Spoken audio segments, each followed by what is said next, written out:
अस्सलाम वालेकुम everyone, this is Mian Akbar. Hope सब लोग ठीक होंगे। मेरी वीडियोस आपको पसंद आ रही होंगी।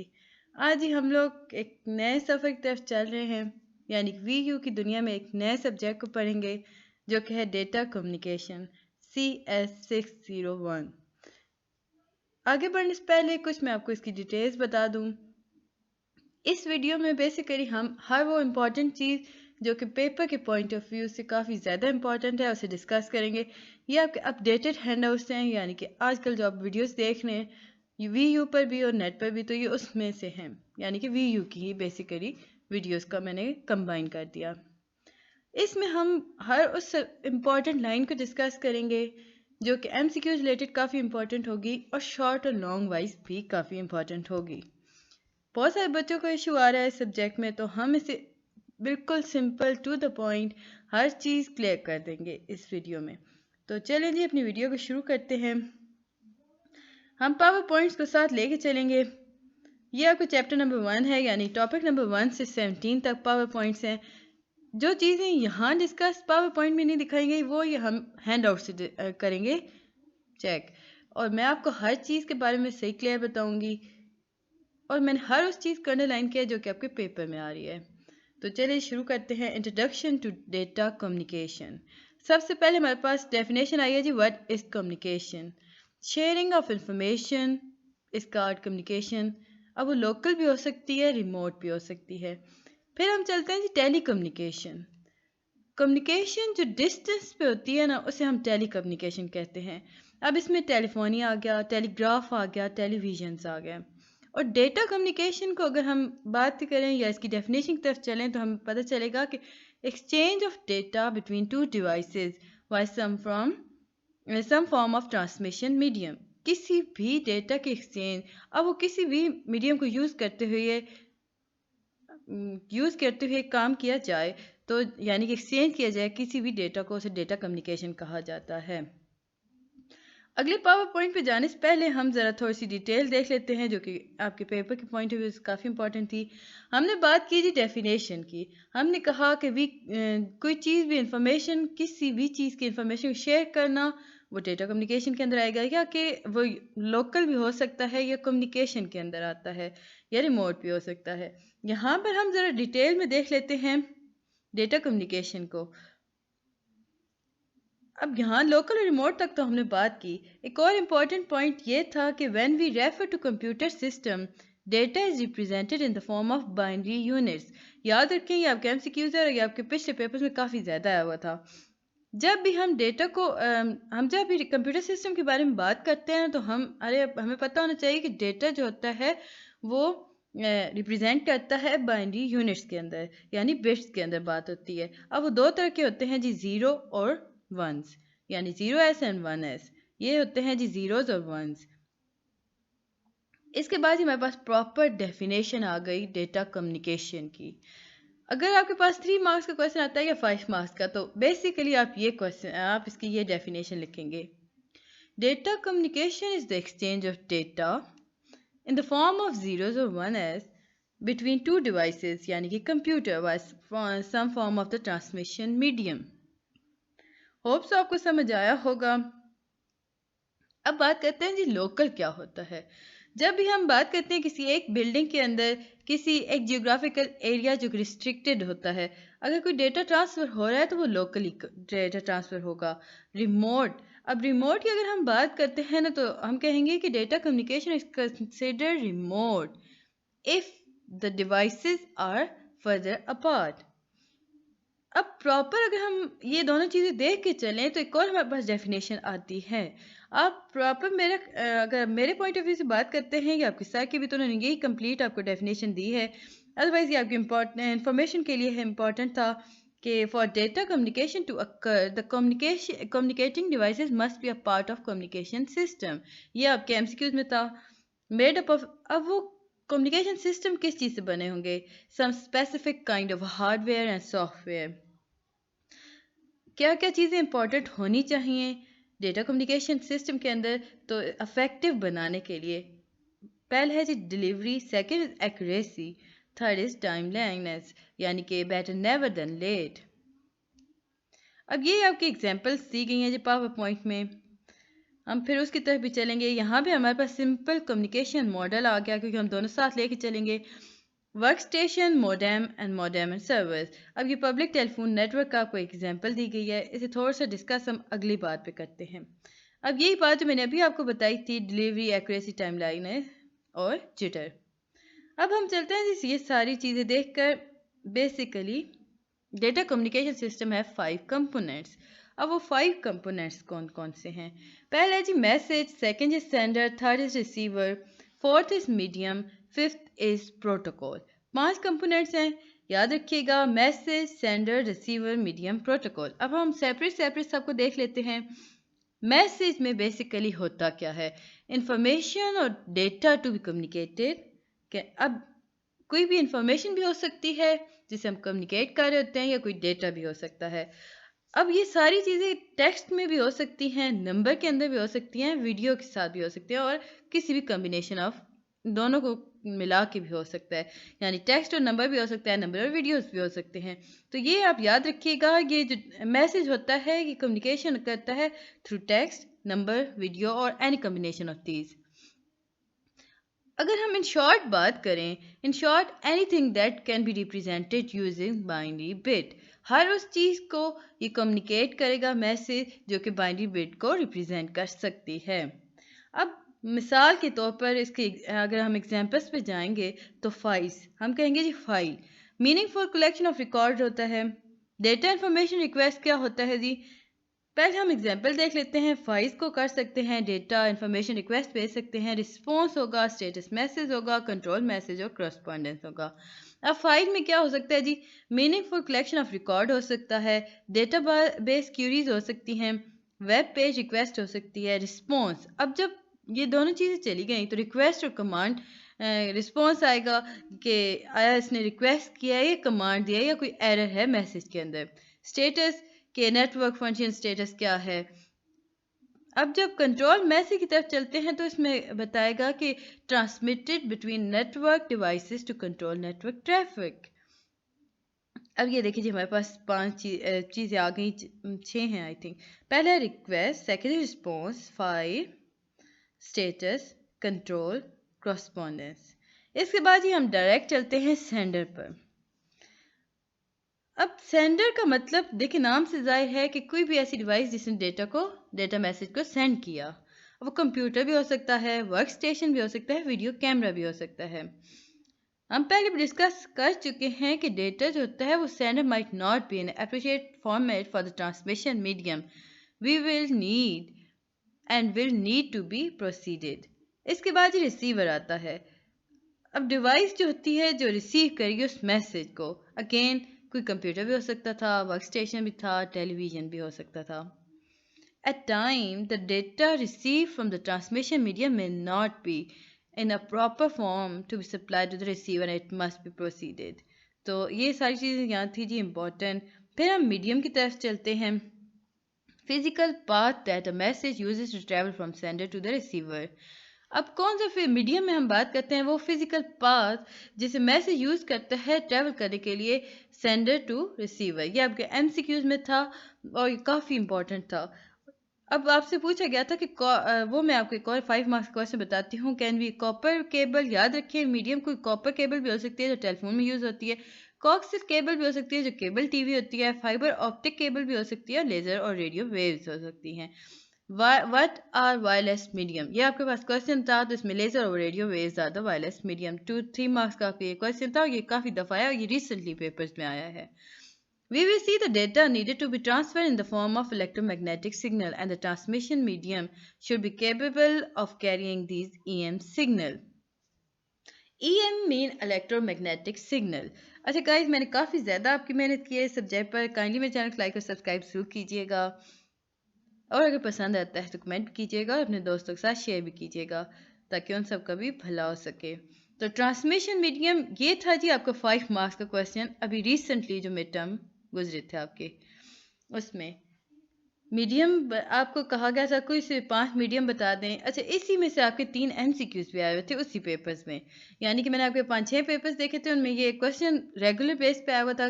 एक जगह 3 मार्क्स का था, एक जगह 5 मार्क्स था। एमसीक्यूज तो मस्त थे। आपसे पूछा ये गया था कि ट्विस्टेड, अब एमसीक्यूज में पूछा गया था ट्विस्टेड वायर आया लो होती है या हाई होती है इसकी कॉस्ट, तो ये बताना था। उसके बाद आपसे पूछा गया था कि कौन सी ऐसी केबल या कौन सी ऐसी वायर है जो हाई कॉस्ट होती है, तो आपने बताना था कि फाइबर ऑप्टिक केबल्स। और एक जगह आपका था कि आपने ट्रांसमिशन मीडिया को ड्रा करना है, यानी आपने मीडियम स्पीड और कॉस्ट बतानी है। तो ये ऐसी चीज़ है जिसे आपने अजबर कर लेना है, यानी कि याद कर लेना है। ट्विस्टेड वायर है जी, 300 बीपीएस है टू 10 एमबीपीएस है, ये लो कॉस्ट होती है। माइक्रोवेव है जी 256 केबीपीएस टू 100 एमबीपीएस। ये एमसीक्यू रिलेटेड बहुत ज़्यादा इंपॉर्टेंट था, यूँ समझ लें ये इंतहाई इंपॉर्टेंट एक टेबल है। ये भी लो है जी 56 केबीपीएस टू 200 एमबीपीएस। ये कॉक्सल केबल के बारे में बात की गई। एक ही इसमें केबल ऐसी है जो काफ़ी हाई है, that is fibre optic cable. अच्छा, एक क्वेश्चन आपसे था कि why twisted wires are use instead of fibre optic cable, तो आपने बताना था। एक और पेपर में था कि twisted wire are use instead of fibre optic cable, discuss, तो ये टाइप का कोई क्वेश्चन था। तो आपने बताना था कि ट्विस्टेड वायर जो होती है वो लो कॉस्ट होती है, उसमें पावर्स इतनी ज़्यादा होती हैं। फाइबर ऑप्टिक केबल में पावर तो इतनी होती है कि वो 500 केबीपीएस को लेके 10 जीबीपीएस पर लेके जाती है, बट इसकी कॉस्ट काफ़ी हाई होती है। तो ये आपका एक क्वेश्चन था, काफ़ी इंपॉर्टेंट था। अच्छा, इम्पोर्टेंट की बात करते हैं तो हर चीज़ इसमें इम्पोर्टेंट ही है जो मैंने आपको डिस्कस की है। तो प्रोटोकॉल की अगर हम बात करते हैं तो what is protocol? Set of rules governing communication, represent an agreement between communication devices. Without protocol, two devices may be connected but they will not be able to communicate. Importance of protocol, what are protocol? तो जो set of rule governing communication होते हैं जी protocols, इसमें हम agreement show करते हैं कि या एक रिप्रेजेंट किया जाता है एक ऐसे एग्रीमेंट को जो कि दो कम्युनिकेशन डिवाइसेस के अंदर तय पाया होता है। अगर हम प्रोटोकॉल यूज़ ना करें तो डिवाइसेस तो कनेक्ट हो जाएंगी बट वो केबल कम्युनिकेट नहीं कर सकते, यानी कि they will not be able to communicate. अब एग्जांपल इसकी क्या थी? Consider the communication between two individuals. They can only communicate provided they both speak the same language. अब कहा ये क्या, देखें, अगर हम प्रोटोकॉल की बात करते हैं तो हम दो इंसानों की बात कर सकते हैं। एग्जाम्पल ले सकते हैं, वो दोनों एक दूसरे से तब ही बात कर सकते हैं जबकि वो एक दूसरे की ज़ुबान जानते हों या एक ही ज़ुबान में बात कर रहे हों, यानी कि उनका लहजा, उनकी लैंग्वेज एक ही हो। इसके बाद ही मेरे पास आया जी थोड़ा सा, ये देखें, ये हमारे पास अभी पावर पॉइंट में भी यही चल रहा है। ये डिजिटल बिट स्ट्रीम, ये थोड़ा सा कम्युनिकेशन करैक्टरिस्टिक्स हैं जी। सबसे पहले हम देख लेते हैं टेक्स्ट इनपुट इन्फॉर्मेशन। अच्छा, 5 चीज़ें याद रखिएगा। पहली होती है जी input information, second is input data, third is transmitted signal, fourth is receive signal, output data is wave, then output information. शुरू से क्या होता है जी, टेक्स्ट गया सोर्स के अंदर। अब सोर्स ने ना ट्रांसमिशन मीडियम से होके बताना था, ट्रांसमिशन सिस्टम में जाना था। जब सोर्स ट्रांसमीटर, करेक्ट कर लीजिएगा, सोर्स ट्रांसमीटर से जाती है ट्रांसमिशन सिस्टम पर। अब जब सोर्स जाएगी तो वो डिजिटल बिट स्ट्रीम के अंदाज में टेक्स्ट हमारा मूव कर रहा है ट्रांसमीटर तक। अब जब ट्रांसमीटर तक आया तो उसने एक सिग्नल बनाया, जनरेट किया, दैट इज एनालॉग सिग्नल। अब वो एनालॉग सिग्नल जब ट्रांसमिशन सिस्टम के अंदर आया तो उसने आगे उसे फॉरवर्ड किया एज एनालॉग सिग्नल, रिसीवर तक गया।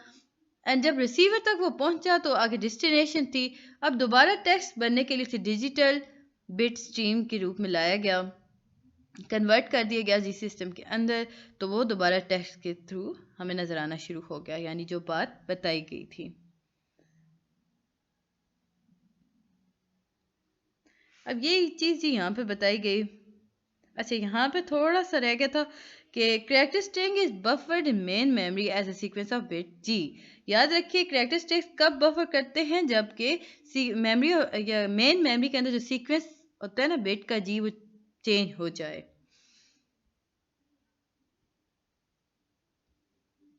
अब जी द ट्रांसमिटेड सिग्नल ऐसे subject to a number of impairment depending upon the medium.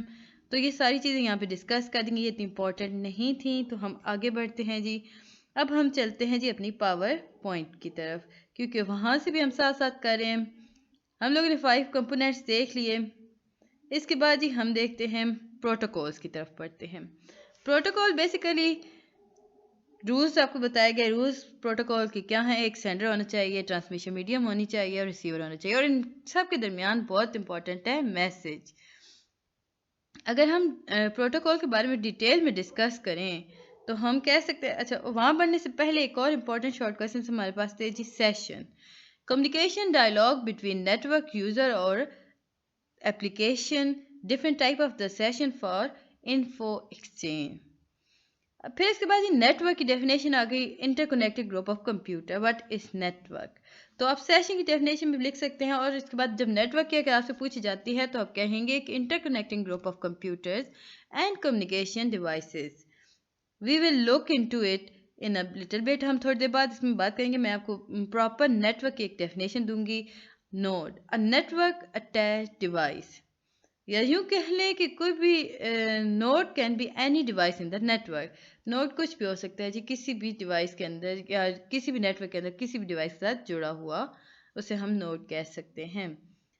अब हम जी चलते हैं आगे नेटवर्क। अब जी मैं प्रॉपर आपको डेफिनेशन नेटवर्क की दे देती हूँ। नोड को भी हम मज़ीद क्लैरिफाई कर लेते हैं। Network is a set of devices connected by communication link. Network को अगर हम बात करते हैं तो वो एक सेट ऑफ डिवाइसेस है, यानी कि नोड्स, जिसे कम्युनिकेट किया गया है थ्रू लिंक। तो नोड क्या हुआ? Can be a computer, node can be a computer, printer और any other device capable of sending और रिसीविंग।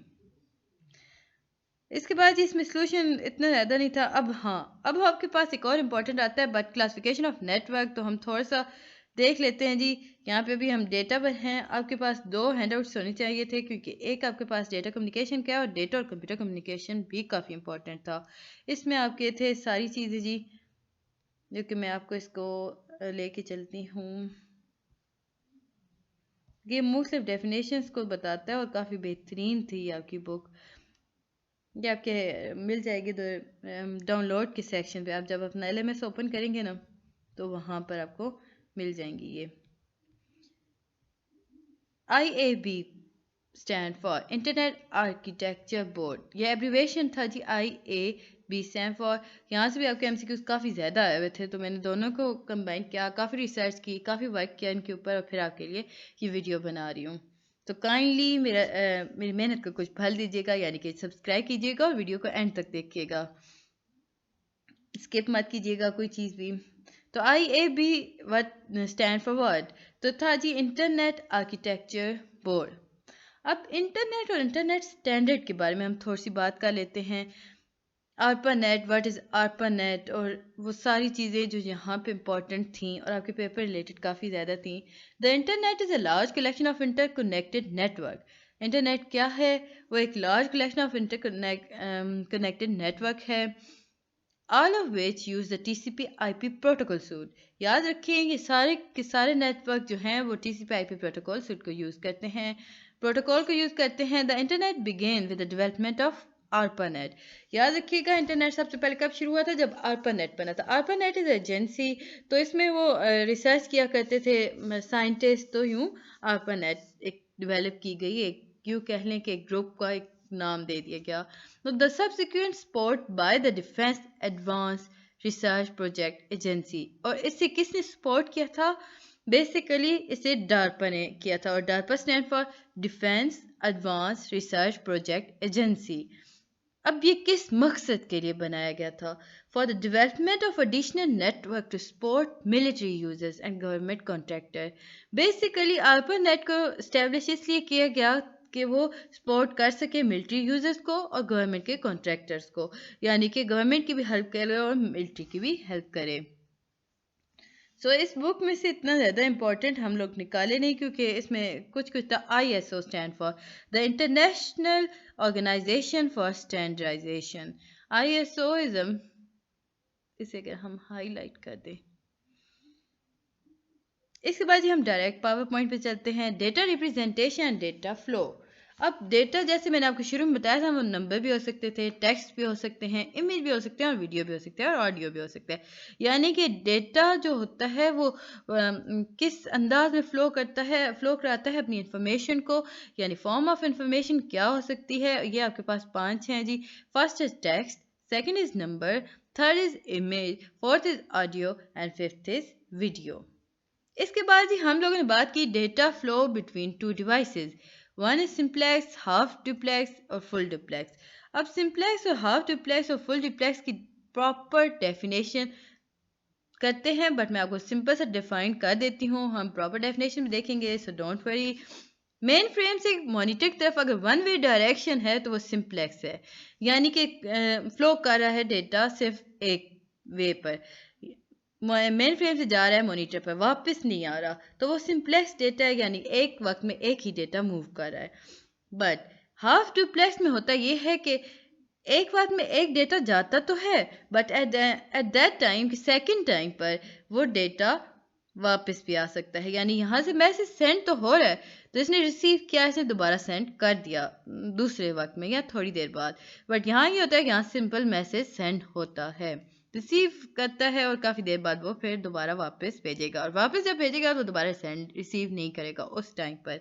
बट जहाँ हम फुल डिप्लेक्स की बात करते हैं तो हम कहेंगे कि इसमें डेटा एट टाइम मूव करता है, यानी कि जा भी रहा है और आ भी रहा है। यानी कि आप जब फॉर एग्जांपल आप जब मैसेज करते हैं किसी को, तो आप वो मैसेज करते हैं फ़ौरन से, व्हाट्सएप मैसेज जो आजकल काफ़ी आम चल रहा है, करते हैं फ़ौरन से रिप्लाई आ जाता है, तो वो फुल डिप्लेक्स मोड में काम कर रहा होता है। यानी कि direction data all the time, मतलब हर वक्त वो स्टार्ट होता रहेगा।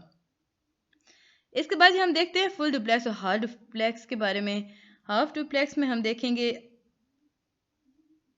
पहले हम थोड़ा सा LAN और WAN को भी देख लेते हैं, क्योंकि ये बहुत इंपॉर्टेंट थी, कम्युनिकेशन ऑफ नेटवर्क। ये नेटवर्क हमारे पास आगे आएगा, तो मैं आपको फुल और सिंपल कर बता दूंगी। Two main classes of the network, दो मेन क्लासेस कौन सी हैं, ये 2 मार्क्स का क्वेश्चन था। One is LAN, second is WAN। Distributed processing एक और भी होती है, पर अभी हम LAN और WAN को ही डिस्कस करते हैं। Instead of single large machine being responsible for all aspects of process, each separate computer handle a subset of the task. Example क्या हो गई जी, project given as a part of the course, या किसी भी office work को हम कह सकते हैं। इसकी सिक्योरिटी और ये कोलैबोरेटिंग ये सारा इतना इंपॉर्टेंट नेटवर्क का नहीं था। अच्छा, यहाँ पे आपके पास एक इम्पॉर्टेंट था कि डेटा कम्युनिकेशन नेटवर्क क्राइटेरिया क्या क्या होता है, उसकी परफॉर्मेंस, रिलायबिलिटी और सिक्योरिटी, ये 3 इसके जो होते हैं। परफॉर्मेंस की अगर हम बात करते हैं तो हम कहेंगे कि इसे हम मैयर कर सकते हैं मुख्तलिफ अंदाज में, लाइक ट्रांसलेट और रिस्पॉन्स टाइम के थ्रू भी। अब नंबर ऑफ़ यूज़र कितने हैं, टाइप ऑफ, अब ये वो फैक्टर्स हैं जिन पे हम देख सकते हैं कैसे मैयर किया जा सकता है। Number of user, type of transmission medium, hardware, software और नेटवर्क क्राइटेरिया। और यूँ नंबर ऑफ़ यूज़र्स के आगे चलते हैं वो काफ़ी ज़्यादा करना पड़ता है। अच्छा, ये देखिए जी, यहाँ पर बहुत इंपॉर्टेंट था type of transmission medium. Medium defines speed at which data can travel. What is transmission medium? या define transmission medium, medium that define speed at which data can travel. अगर हम एग्जांपल देते हैं जी, फाइबर ऑप्टिक केबल, फर्ज करें fibre optic cable है, 100 Mbps से 10 Mbps move कर रहा है, हार्डवेयर यूज़ कर रहा है या सॉफ्टवेयर यूज़ कर रहा है, तो ये सारा कुछ इस स्पीड में आता है। इसके बाद ये रिलायबिलिटी है। रिलायबिलिटी में हमेशा फ्रिक्वेंसी ऑफ फेलियर देखा जाता है, रिकवरी टाइम देखा जाता है जी। और फिर इसके बाद सिक्योरिटी हमारे पास आ गया, 2-3 पॉइंट इनफ होते हैं। Sensitive data, protection at multiple level, viruses भी होते हैं जी। अब हम आगे बढ़ते हैं, ये इतना ज़्यादा इम्पोर्टेंट नहीं था, तो हम देखते हैं जी आगे चलकर प्रोटोकॉल्स को, जो कि आपके काफ़ी ज़्यादा इम्पोर्टेंट थे। Character of protocols. What are the character of protocol? Direct or indirect, monolithic or structured, symmetric or asymmetric, standard और non-standard. 4 किस्म के प्रोटोकॉल्स हैं। डायरेक्ट हो सकते हैं, मोनो हो सकते हैं या स्ट्रक्चर्ड हो सकते हैं, सिमेट्रिक हो सकते हैं या एसिमेट्रिक हो सकते हैं, स्टैंडर्ड हो सकते हैं या नॉन स्टैंडर्ड हो सकते हैं। अगर हम डायरेक्ट की बात करते हैं तो हम कहेंगे पॉइंट टू पॉइंट लिंक के बारे में बात करेंगे। इनडायरेक्ट की बात करेंगे तो स्विच नेटवर्क होगा। मोनो या स्ट्रक्चर की बात करते हैं तो communication is a complex task too complex for single unit.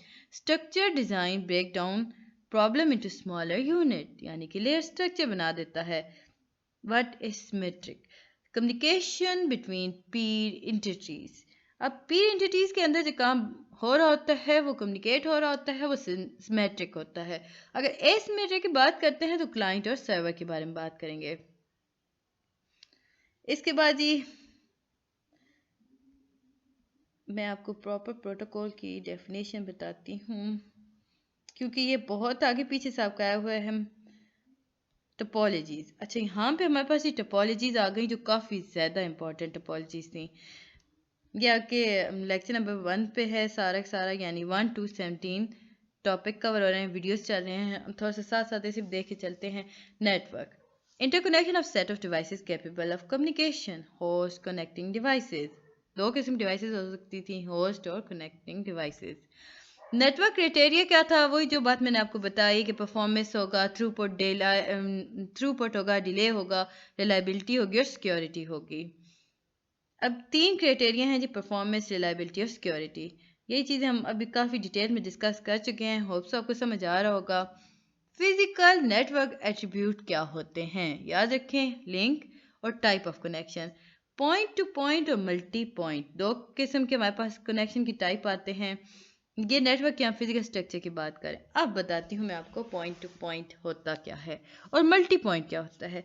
Link, एक कंप्यूटर से दूसरे कंप्यूटर के साथ जो लिंक बनता है उसे हम पॉइंट टू पॉइंट कहते हैं। मल्टी पॉइंट यानी कि एक ही वायर है, एक ही लिंक है, बट उस पर डिफरेंट पार्ट्स पे कंप्यूटर अटैच हैं। यानी कि मेन फ्रेम के साथ एक वायर जा रही है, और अब उसमें एक पॉइंट पर हमारे पास पॉइंट नंबर 1 पर एक कंप्यूटर अटैच है, पॉइंट नंबर 2 पर 2 हैं और पॉइंट नंबर 3 पे, यानी कि ऐसी चीज लाइन वायर जिस पर एक से ज्यादा कंप्यूटर अटैच हों, that are called multi point. अब चलते हैं जी टोपोलॉजीज के बारे में।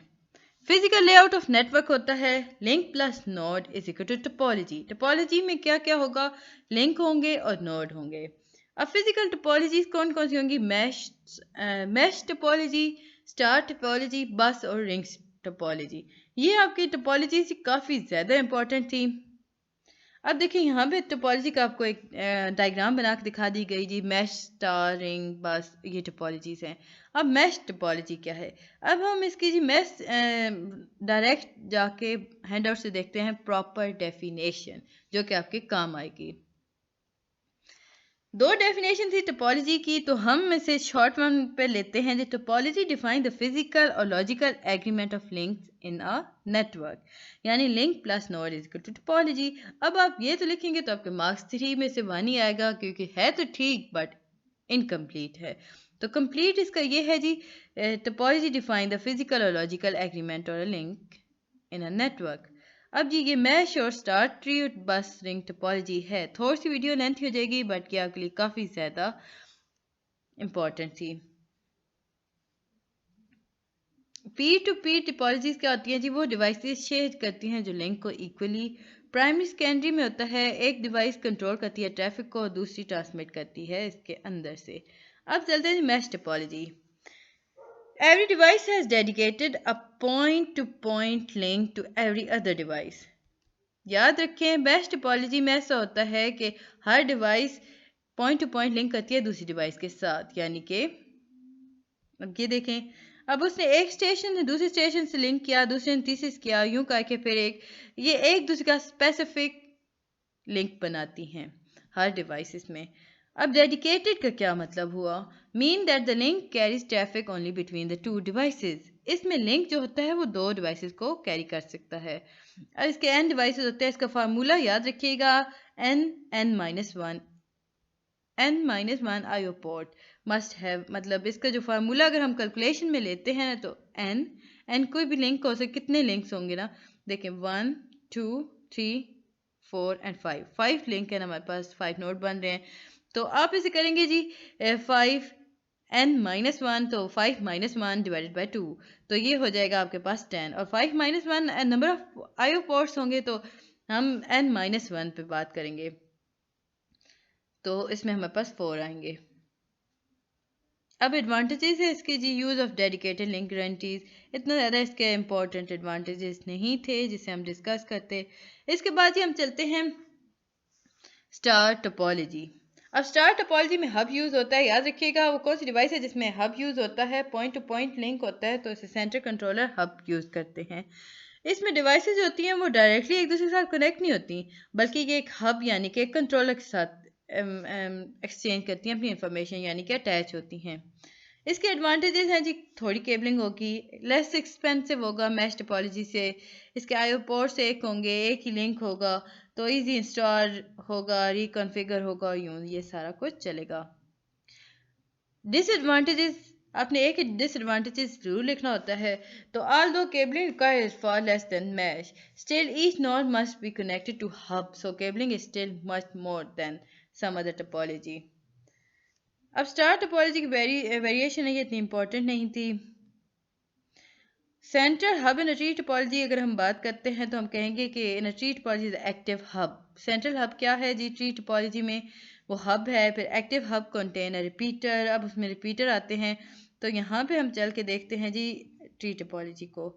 स्टार वे में हमने आपके साथ डिस्कस कर लिया था, इसके बाद बस था। ओके, यहाँ पे आपको बस के बारे में बताया गया था। सेकेंडरी ट्री टोपोलॉजी होगा, वो एक्टिव और पैसिव हब होते हैं, याद रखिएगा, इंपॉर्टेंट आपके एमसीक्यूज वाइज थे। इसके बाद ही हम बस टोपोलॉजी डायरेक्ट चलते हैं। ये के इसमें होता यूँ है कि एक ही लाइन पर मुख्तलिफ कनेक्शन होते हैं। यूँ समझ लें कि एक लाइन बैकबोन की तरह काम करेगी। अब उसमें होगा ये कि अब ये देखेंगे एक लाइन है, ये बैकबोन है, इसके साथ एक एक हब लगा होगा और वो एक ही डिवाइस को कंट्रोल कर रहा होगा।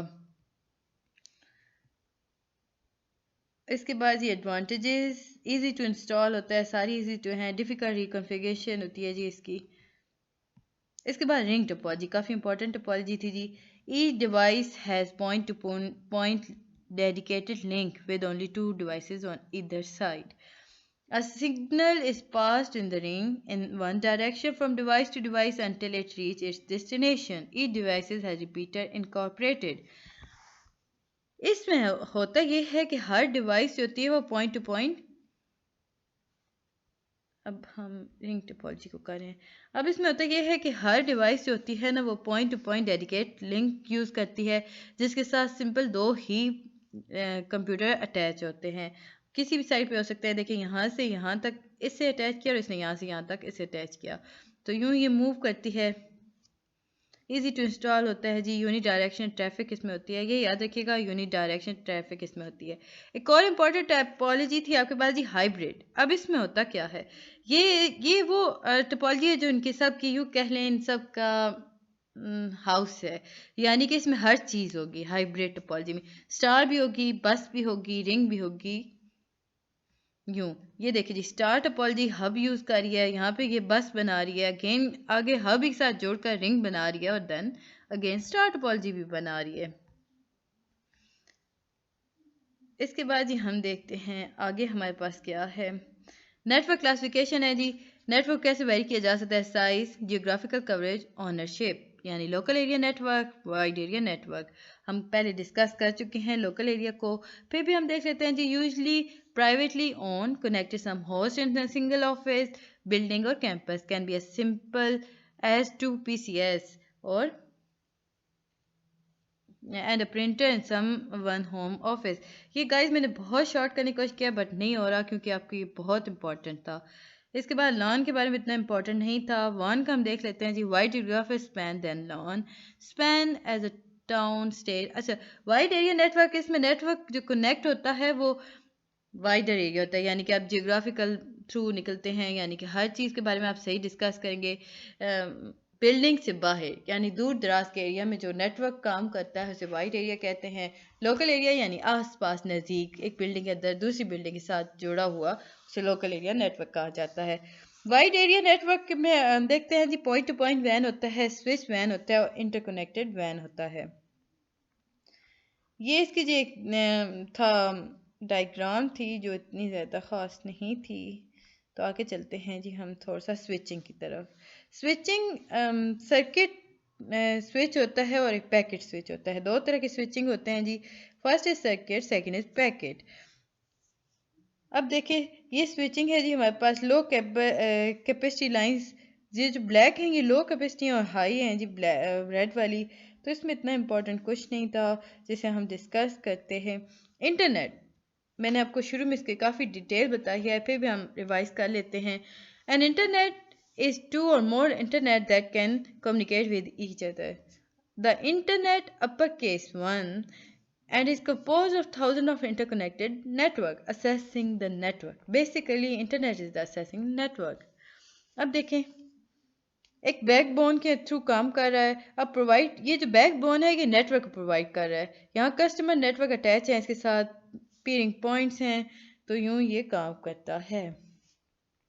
हिस्ट्री की तरफ चलते हैं तो वो मैं आपको काफ़ी डिटेल में डिस्कस कर चुकी हूँ कि ARPANET था और वो क्यों चलाया गया था।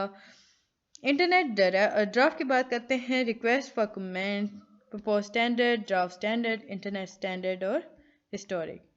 होप्स आपको समझ आया होगा। जो चीज़ नहीं समझ आई वो मुझसे पूछ लीजिएगा काइंडली।